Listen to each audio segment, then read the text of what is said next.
Sacre du Printemps. And I said, Igor Stravinsky. I like very much this chord.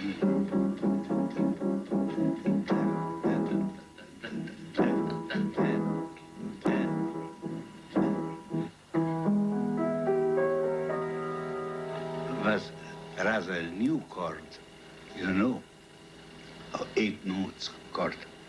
But the accents were even more new. And the accents were really the foundation of the whole thing.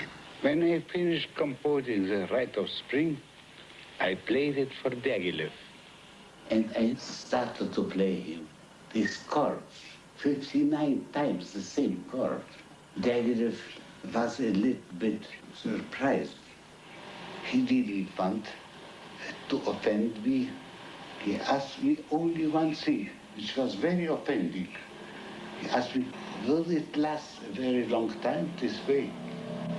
And I said, till the end, my dear.